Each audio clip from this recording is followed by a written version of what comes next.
Central government bank అందరికీ తెలిసిందే కదా, యూనియన్ బ్యాంక్ అంటే గవర్నమెంట్ బ్యాంక్ అని. సో దీంట్లో ఏంటంటే ట్రైనింగ్ అప్రెంటిస్ ప్రోగ్రామ్ అనేది జరుగుతుంది. సో అప్లికేషన్ ఎప్పటి నుంచి స్టార్ట్ అవుతుందంటే 29th ఏప్రిల్ నుంచి 19th మే వరకు.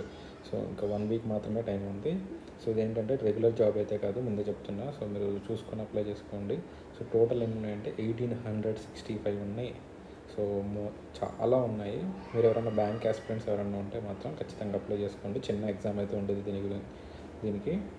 తర్వాత ఎప్పుడు నుంచి ఎగ్జామ్ ఉండిద్ది అంటే మే ఆర్ జూన్లో ఉండొచ్చు అన్నారు. అంటే ఇంకా మేబీ జూన్ 1st అలా ఉండొచ్చు.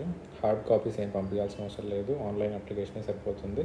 మన ఆంధ్రాలో మాత్రమే 300 ఉన్నాయి పోస్టులు. మీకు ఎక్కడ పోస్టింగ్స్ ఉన్నాయి అనేది కూడా ఇస్తారు. తర్వాత కర్ణాటకలో కూడా 131 ఉన్నాయి, మధ్యప్రదేశ్లో 116, మహారాష్ట్రలో 196, తర్వాత తెలంగాణలో 164, ఉత్తరప్రదేశ్లో మనకి 335. ఉత్తరప్రదేశ్ అండ్ ఆంధ్రాలో మాత్రం మోర్ దాన్ 300 సీట్స్ ఉన్నాయి. రిజర్వేషన్ అనేది అప్లికబుల్ అవుతుంది. సో టోటల్ చూసుకుంటే 1865 ఉన్నాయి. తర్వాత మీకు అప్లై చేసేటప్పుడే 5 డిస్ట్రిక్ట్స్ ప్రిఫరెన్సెస్ అడుగుతారు. ఫస్ట్ది మీ హోమ్ డిస్ట్రిక్ట్ మాత్రమే ప్రిఫరెన్స్ తీసుకోవాలి, మిగతావి ఇంకొక 4 అనేది మీరు ఆప్షన్ పెట్టుకోవచ్చు. తర్వాత ఇది ఆన్ జాబ్ ట్రైనింగ్ కాబట్టి మీకు పర్మనెంట్ ఎంప్లాయీలా కాదు, మీరు రెగ్యులర్ ఎంప్లాయీ అవ్వలేరు, లేదా కాంట్రాక్ట్ ఎంప్లాయీలా కూడా అవ్వలేరు. సో మీకు ఏంటంటే స్టైఫండ్స్ వస్తాయి, శాలరీస్ రావు. తర్వాత మీరు యూనియన్ బాడీ అనేది ఒకటి ఫామ్ చేయడానికి అవ్వదు. నార్మల్గా ఏంటంటే లేబర్ యాక్ట్ ప్రకారం యూనియన్స్ అనేటివి ఫామ్ చేసుకోవచ్చు.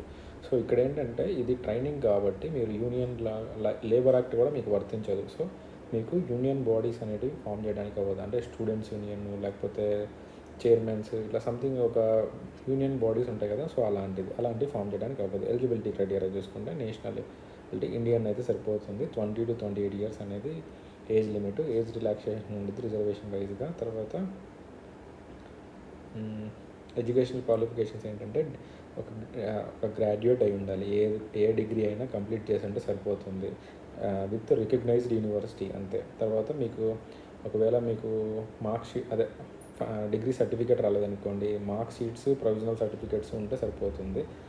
తర్వాత మీరు డిగ్రీ పాస్ అయ్యి 4 సంవత్సరాల కంటే ఎక్కువ అయి ఉండకూడదు. అంటే 2022 ఏప్రిల్ 1st అనేది మీకు, అంతకంటే ముందే మీకు గ్రాడ్యుయేట్ అయ్యి ఉంటే మాత్రం మీరు నాట్ ఎలిజిబుల్. తర్వాత సెలక్షన్ ప్రాసెస్ అనేది ఆన్లైన్ ఎగ్జామ్ ఒకటి ఉంటుంది. ఎగ్జామ్ కూడా ఏంటంటే 60 minutes ఉండిద్ది, 100 క్వశ్చన్స్ ఉంటాయి, నెగిటివ్ మార్క్ ఏమి ఉండదు. సో దీంట్లో టాపిక్స్ ఏమేమి ఉంటాయంటే జనరల్ అవేర్నెస్, ఫైనాన్షియల్ అవేర్నెస్, తర్వాత ఇంగ్లీష్ గురించి, రీజన్ అండ్ యాప్టిట్యూడ్, తర్వాత కంప్యూటర్ నాలెడ్జ్, దాని తర్వాత యూనియన్ బ్యాంక్ యొక్క ప్రోడక్ట్స్ అండ్ సర్వీసెస్ గురించి. దానికి సిలబస్ కూడా ఇచ్చారు వీళ్ళు వెబ్సైట్లోకి వెళ్ళి savings account, current account, salary account, term deposits, union is, మీకు అర్థం కాకపోతే ఇలా ఉంటుంది అని చెప్పి దీని గురించి కూడా చూసుకోవచ్చు అని చెప్పి చెప్తున్నారు. సో వీటన్నిటి గురించి మీరు చదువుకోవాల్సి ఉండిద్ది.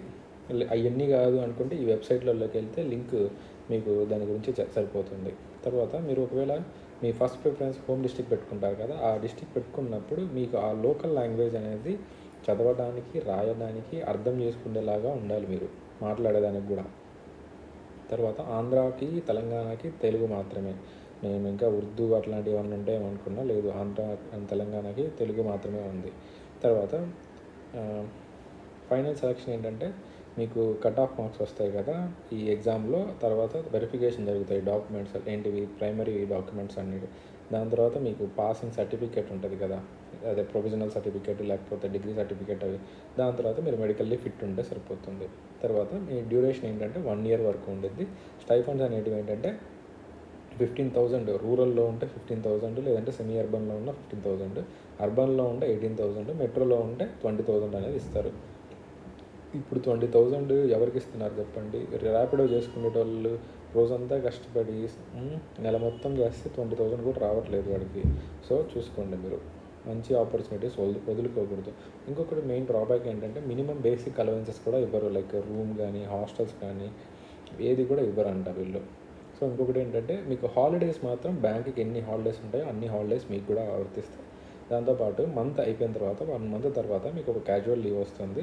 సో మీరు ఒక్కసారి అంటే 4 months తర్వాత మీరు ఏదన్నా పెళ్ళికి వెళ్ళాలి అనుకుంటే 4 క్యాజువల్ లీవ్స్ మాత్రం మీరు అప్లై చేసుకోవచ్చు. తర్వాత నార్మల్ బ్యాంక్ టైమింగ్స్ ఏముంటాయో, నార్మల్ స్టాఫ్కి ఏ టైమింగ్స్ అయితే ఉంటాయో ఆ టైమింగ్స్ మాత్రమే ఉండేది. ఇంకొకటి మెయిన్లీ ఏంటంటే మీరు ఓవర్ టైం చేయడానికి కూడా మీకు ఆప్షన్ లేదంట. తర్వాత మీరు అన్నీ పాస్ అయిపోతే మీకు ఒక అప్రెంటిస్ సర్టిఫికేట్ అనేది ఇస్తారంట అసెస్మెంట్స్ టెస్ట్ ద్వారా. సో తర్వాత మీరు ఒకవేళ మధ్యలోనే వదిలేయాలనుకున్నారనుకోండి, ఈ మంత్ అయిపోయింది, ఈ మంత్ అయిపోయిన తర్వాత మాత్రమే వదిలేయాలి. తర్వాత చెప్పాను కదా, ఇంకా మీకు అలవెన్సెస్ అవన్నీ ఏమి ఉండవు, యూనియన్ బాడీస్ ఫామ్ చేయడానికి ఏముండదు. ఇంక ఈ జనరల్ ఇన్స్ట్రక్షన్స్ ఇవన్నీ మామూలే కదా. మీరు అప్లై చేసిన తర్వాత పేమెంట్ అడుగుతుంది. పేమెంట్ అయిపోయిన తర్వాత, మొత్తం అయిపోయిన తర్వాత ఆన్లైన్ అప్లికేషన్ది ప్రింట్అవుట్ తీసుకోండి. ఈమెయిల్ ఐడి, మొబైల్ అనేది యాక్టివ్గా పెట్టుకోండి. తర్వాత మీరు ఎగ్జామ్కి వెళ్ళేదానికి మీ కాస్టే పెట్టుకోవాలి అని చెప్తున్నారు. సో తర్వాత మీరు అప్లై చేయాలంటే ఎలా అని చెప్పి వీడు స్టెప్ బై స్టెప్ డీటెయిల్గా ఇచ్చాడు.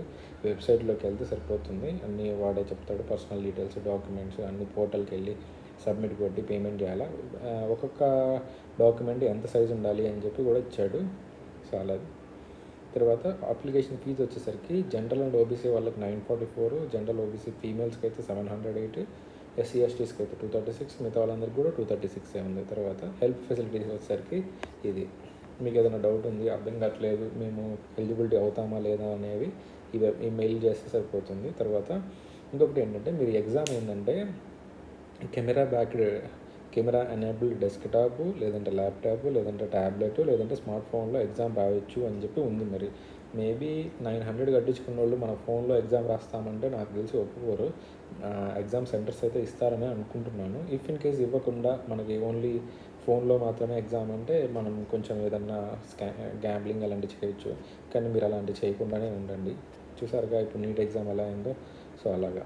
తర్వాత రిజల్ట్స్ అనేవి వెబ్సైట్లో వస్తాయి. ఇంకేదైనా అనౌన్స్మెంట్స్ ఉన్నా కూడా మనకి ఈ వెబ్సైట్లోనే ఉంటాయి. సో అది గైస్. ఒక్కొక్క అదే డిస్ట్రిక్ట్కి ఎక్కడెక్కడ పోస్టులు ఉన్నాయని చెప్పి కూడా ఇచ్చాడు. సో చూసుకుంటే గుంటూరు, వెస్ట్ గోదావరి, ఏలూరు, ఈస్ట్ గోదావరి అట్లా అన్నీ ఆల్మోస్ట్ అన్నిటిలలో ఉన్నాయి. మనకు ఆల్మోస్ట్ 303 ఉన్నాయి ఆంధ్రాలో. ఇంకా తెలంగాణకు వచ్చేసరికి 150 అలా ఉన్నాయి. సో అది. తర్వాత మీకు క్యాస్ట్ రిజర్వేషన్స్ అవైల్ చేసుకునే అనుకునే వాళ్ళకి మాత్రం దీన్ని అనేది ఈ ఫార్మాట్లో ఉండాలి. ఈడబ్ల్యూఎస్ వాళ్ళకి, ఈపీడబ్ల్యూడి వాళ్ళకి, ఎస్సీ ఎస్టీస్కి, ఓబీసీస్కి అందరికీ కూడా.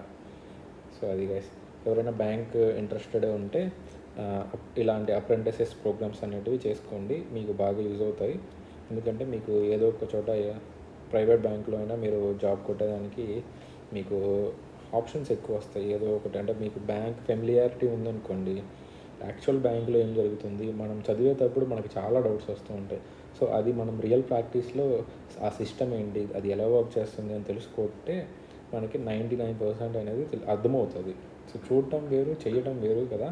సో ఈ చేయడంలోనే మనకి మంచిది. So that's it guys. Thank you for watching the video. ఎవరైనా బ్యాంక్ ఎక్స్పీరియన్స్ మీ ఫ్రెండ్స్లలో ఎవరైనా ఉంటే ప్లీజ్ షేర్ చేయండి.